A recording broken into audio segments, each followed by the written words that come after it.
Hello and welcome everyone on this official platform of legacy IAS academy. तो आप सभी ने टाइटल तो देख ही लिया होगा, है ना। जरा सोचिए, 5 साल जेल, बिना कन्विक्शन, बिना ट्रायल कंप्लीट हुए, और फिर सुप्रीम कोर्ट का एक सिंगल लाइन वर्डिक्ट जो देश भर में पॉलिटिकल, लीगल और मॉरल डिबेट को आग लगा देता है। सब एक्यूज्ड एक जैसे नहीं होते, सिर्फ एक बेल ऑर्डर नहीं है। ये सिर्फ एक बेल ऑर्डर तो बिल्कुल भी नहीं। तो अब समझिए इस चीज को, ये एक टेस्ट केस है free speech versus national security का, प्रोटेस्ट वर्सेस टेररिज्म का, कॉन्स्टिट्यूशनल लिबर्टी वर्सेस यूएपीए का। तो अब हुआ क्या है, 5 जनवरी 2026 यानी कि कल 5 जनवरी 2026 सुप्रीम कोर्ट का दरवाजा खुलता है। 5 लोगों को बेल मिलती है, लेकिन 2 नाम, उमर खालिद और शर्जील इमाम, उनके लिए वही दरवाजा बंद रह जाता है। कोर्ट के वर्ड्स सिर्फ लीगल नहीं है, वो एक सिग्नल है, एक मैसेज है, एक वार्निंग है। कोर्ट ये कहता है इनका रोल सिर्फ क्राउड में खड़े होने का नहीं था, ये प्लानिंग रूम में थे। पर सवाल यह है, क्या चक्का जाम टेररिज्म हो सकता है? क्या स्पीच से राइट का कॉन्स्पिरेसी प्रूव होता है? और क्या लंबी जेल फिर भी बेल नहीं, ये जस्टिस है? इस वीडियो में हम सिर्फ न्यूज नहीं समझेंगे, हम कोर्ट के दिमाग के अंदर जाएंगे और हम देखेंगे सुप्रीम कोर्ट ने क्यों हायरार्की ऑफ पार्टिसिपेशन का नया स्टैंडर्ड बनाया, यूएपीए का सबसे डेंजरस इंपैक्ट लिबर्टी पर, और क्यों ये केस इंडिया के डेमोक्रेटिक फ्यूचर के लिए एक टर्निंग पॉइंट बन सकता है। So stay till the end, क्योंकि ये सिर्फ उमर खालिद या शर्जील इमाम की कहानी नहीं है, ये आपके और मेरे कॉन्स्टिट्यूशनल राइट्स की भी कहानी है। जी हां, तो दोस्तों कॉन्टेक्स्ट ये है Delhi right case. Supreme court ने उमर खालिद और शर्जील इमाम को बेल क्यों नहीं दी, तो आप इधर कॉन्टेक्स्ट देख सकते हैं। तो सुप्रीम कोर्ट का फैसला आया 5 जनवरी 2026 यानी कि कल सुप्रीम कोर्ट ऑफ इंडिया ने उमर खालिद और शर्जील इमाम को 2020 north east Delhi right case में बेल देने से मना कर दिया। लेकिन इसी केस में 5 और एक्यूज्ड को कंडीशनल बेल मिल गई। ठीक है, अब ये बेल, इस चीज का फैसला कौन सी बेंच ने लिया, अब ये जजमेंट किसने दिया, तो समझते हैं। ये जजमेंट दिया है Justice Arvind Kumar and Justice NV Anjaria साहब ने। जी हां, बेल क्यों रिजेक्ट हुई उमर खालिद और शर्जील इमाम की, तो इसको हमें समझना पड़ेगा। सुप्रीम कोर्ट ने क्या कहा, ठीक है, अब आइए समझते हैं। सुप्रीम कोर्ट ने कहा उमर खालिद और शर्जील इमाम प्रिंसिपल एक्यूज हैं, इनका रोल सेंट्रल और डायरेक्टिव था, मतलब राइट का आइडिया देना, है ना, कॉन्सेप्चुअलाइजिंग, प्लानिंग करना, लोगों को मोबिलाइज करना और पूरी स्ट्रेटेजी को डायरेक्शन देना, ये इनका रोल था।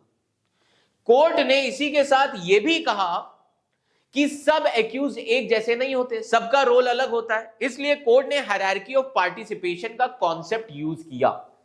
अब सवाल यह है कि यह हायरार्की ऑफ पार्टिसिपेशन है क्या, इसका मतलब क्या है, समझिएगा बिल्कुल सिंपल सी भाषा में।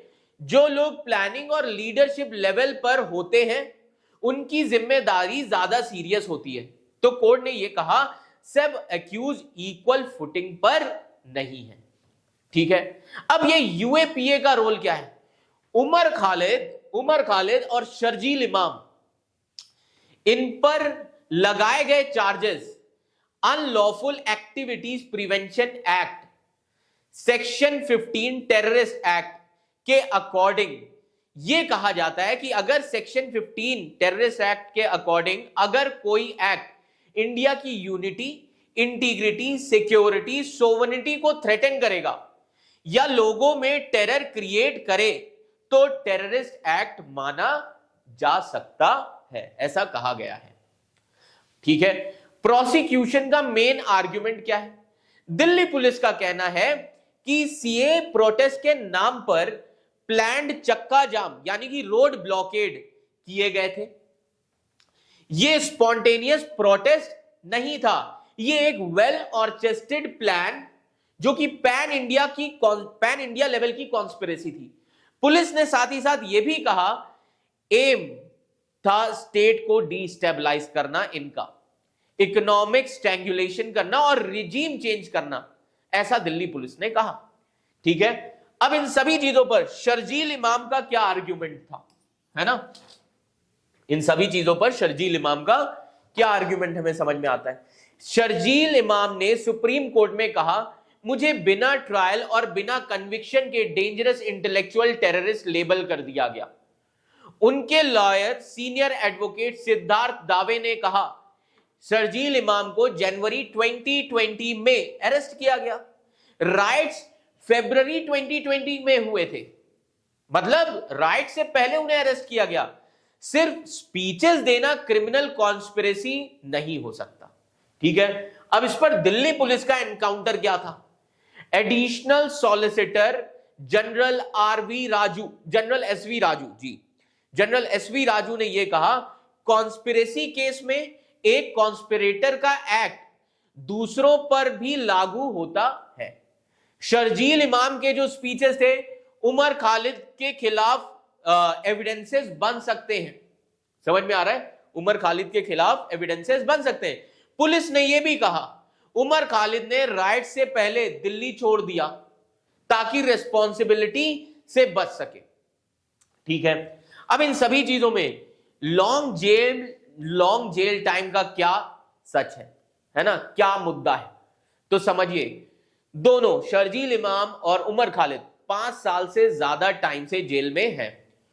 कोर्ट ने माना कि कह सकते हैं कि जो इनकार्सरेशन का पीरियड है वो काफी लंबा है, लेकिन सुप्रीम कोर्ट ने कहा कि सिर्फ डिले इन ट्रायल यूएपीए के स्ट्रिक्ट रूल्स को ऑटोमेटिकली ओवरराइड नहीं करता, ऐसा सुप्रीम कोर्ट ने कहा। तो बेल अभी क्यों नहीं? कोर्ट ने यह कहा कि एविडेंस कॉम्प्लेक्स है, केस का स्टेज अभी क्रिटिकल है, इसलिए कंटिन्यूड डिटेंशन कॉन्स्टिट्यूशनली रॉन्ग नहीं है, ऐसा कहा सुप्रीम कोर्ट ने। ठीक है, अब सवाल ये उठता है अब ये लोग दोबारा बेल के लिए अप्लाई कब कर सकते हैं? तो इस पर कोर्ट ने क्या कहा, आइए समझते हैं।